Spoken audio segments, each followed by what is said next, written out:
حروب وخوف، فبقضي يومي إني خايفة يصير حرب وتنقلب الدنيا وهيك. فبقضي يومي بروح على المدرسة، برجع بدرس، وكل جمعة أو باجي أرفع عن نفسي في كامت بريكرز.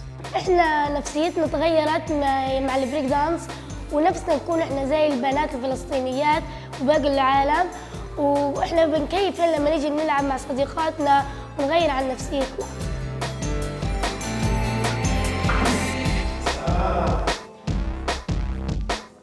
راسك لبر عليا. بدايتنا احنا هنا لما عملنا عروض بريكنج بحتة للمجتمع ما تقبلوا هذا بتاتا، لانه عن جد كانوا يحكوا عنا انه احنا مخلين في الادب او بنعمل اشي غربي زي الديسكو والاشياء الغير زي ما تقول الواحد مش متعود انه يشوفها. كان زمان او على زماننا بس دبكة وفلكلور شعبي.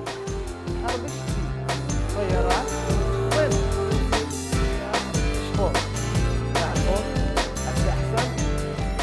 في بعض الأطفال بيجوني بيقولوا لي إحنا تعبانين زي الدبلانين، بتلاقيهم هدول أكيد عندهم مشاكل إنهم ما عندهم راحة كافية أو ما بيناموا نوم عميق. في أطفال لقيتهم بجرحوا حالهم، في لقيت برضو أطفال يعني بتلاقيهم انطوائيين بحبوش يشاركوا.